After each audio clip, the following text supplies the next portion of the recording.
Hello ladies and gentlemen, my name is Brandon Wynn, this is Critical Failure. Back at it with Mordecai and Stomophos on the BC area for that. And to continue where we left off, we're actually on the Dybbuk? Dybbuk? Wow, I always thought it was Dybbuk.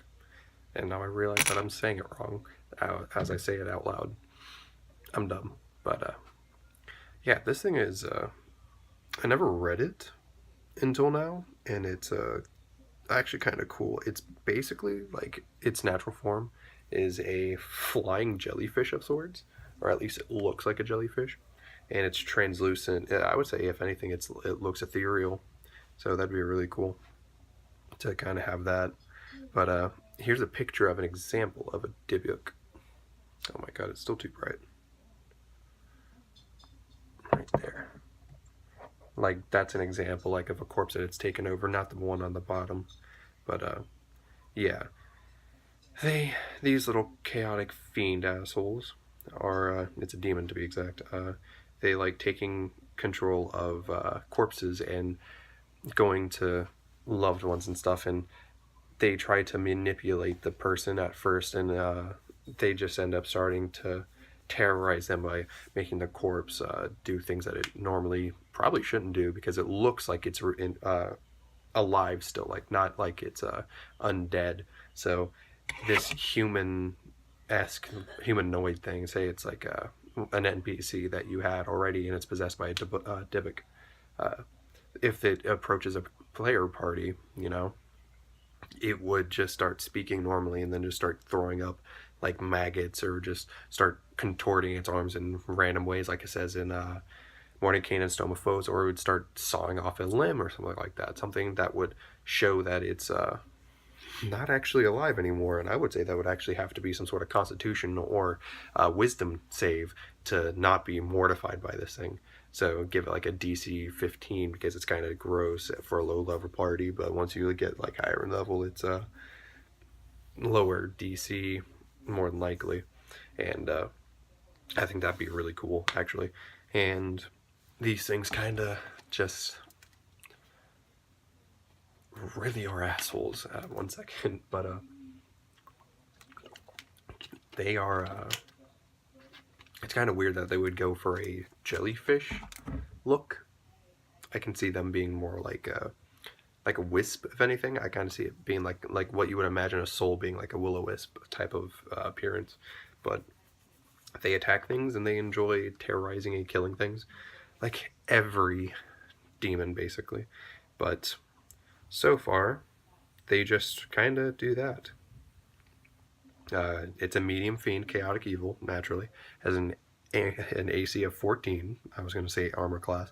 A hit point average of 37, but it's 5d8 plus 15. It's a speed of 0 feet, but it has a it's a hover speed of 40 feet. It has a strength of 6 minus 2. A dexterity of 19 plus 4, a constitution of 16 plus 3, intelligence of 16 plus 3, a wisdom of 15 plus 2, and a charisma of 14 plus 2. So it's really just lacking in the strength department, as we can see. Its proficient skills are deception plus 6, intimidation plus 4, and perception plus 4, which makes it have a plus 2 for its proficiency bonus. Sorry, haven't done this in a while. Damage resistances are acid, cold, fire, lightning, thunder, bludgeoning, and piercing from non-magical weapons. Condition immunities, poison, very obvious, every damn thing has that. Condition immunities, charmed, exhaustion, frightened, grappled, paralyzed, petrified, poisoned, prone, restrained. That's a lot, actually. Its senses are dark vision 120 feet and a passive perception of 14. It can speak abysmal, common, and telepathy up to 120 feet. And it's a challenge rating of 4, 1,100 XP. Some of its natural abilities are incorporeal movement. The Dybbuk can move through other creatures and objects as if it were difficult terrain. It takes 5 1d, or average of 5 1d10 force damage if it ends its turn inside of an object, as most things that can move through objects. It has innate spellcasting. Charisma is its modifier, and its spelled AC save is 12. It can cast At Will Dimension Door, and 3 times a day Fear and Phantasmal Force. It has magic resistance, so it has advantage on saving throws against other spells and magical effects. This name, Violate Corpse. The Dybbuk can use a bonus action while it is possessing a corpse and make it do something unnatural, such as vomit, blood, twist its head all the way around, totally not a exorcist joke, or cause a quadruped to moves as a biped, so basically like a four-legged animal move as a like a human being, basically on 2 legs. Any beast or humanoid that sees this behavior must make a DC 12 Wisdom save. Look at that, something I didn't even know about. Must make a DC 12 Wisdom saving throw, or become frightened of the Dybbuk for 1 minute. Not 12 minutes would be really extreme. The frightened creature can repeat the saving throw at the end of each of its turns. So, kind of fair. Like, I mean, after seeing it for so long, you would eventually get over it. Any effect on a success. Creature that succeeds the save is immune against the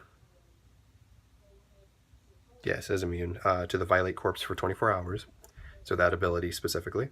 Its actions in its tentacle jellyfish phase, I guess, would be called Tendril. It's a melee weapon. It's +6 to hit. Reach of 5 feet. I would say up to 10 if you want to say it's a larger thing. Hits one target, and it's 13, 2d8 +4 necrotic damage. If the target is a creature, its hit point maximum is reduced by 3, 1d6.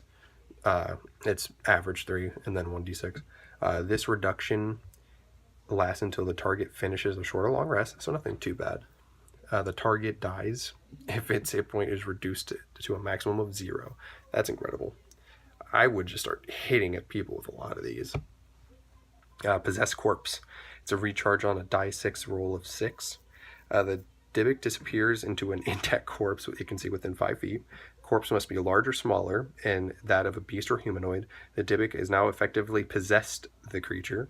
Its type becomes undead, although it looks alive, so basically it looks normal, as if it wasn't hurt or anything. Gains a number of temporary hit points equal to the corpse's hit point maximum in life. So if this is a player character, holy shit, this is going to be a fucking terrible thing to fight. While possessing the corpse, the Dybbuk retains its own hit points, alignment, intelligence, wisdom, and charisma, telepathy, and immunity to poison damage, exhaustion, and being charmed and frightened. Otherwise, uses possess target's game statistics, gaining access to its knowledge and proficiencies, but none of its class features, if any. The possession lasts until the temporary hit points are lost, at which the body becomes a corpse once more, or the Dybbuk ends its possession as a bonus action. When the possession ends, the Dybbuk reappears in an unoccupied space within 5 feet. I would say these things never travel alone, although I can see them definitely being loners because, I mean, they're fucking demons. They like terrorizing. But I can see these things being useful against a party. You know, you could have them come back to a place that they just recently visited, like not even a couple days prior, and like a person could be murdered and then walk around like apparently doing all these strange things, and when they go in to investigate the person that they know, they're perfectly fine and then doing it, and then, you know, it attacks and murders them, or tries to murder them, and of course the party's probably going to win unless you're a DM who enjoys really trying to kill the party. But I think that's really cool. Another thing I think would be really cool is actually trying to hire a Dybbuk to carry a corpse to a specific place. If you're... This battery is all wet, and that's weird. It's probably bad. But you can have it try to move it to a place, and of course it's going to totally fuck with the body, which sucks. But hey, there's many things that you can do with the Dybbuk. But yeah, that's one thing that I was thinking of. Giving it something more of a ability to, if it's a larger Dybbuk, you could have it use the ability to inhabit larger creatures, so things above large, like huge or something like that. That'd be really cool. But yeah, that's a Dybbuk for you guys. I'm glad that this video is a little bit longer, roughly 10 minutes-ish, but yeah, guys, it's great to be back. Thank you guys for sticking with me. Hope I can get views again, but thank you guys. That was a Dybbuk for you. I'm Brandon Wynn, and this is Critical Failure. See ya.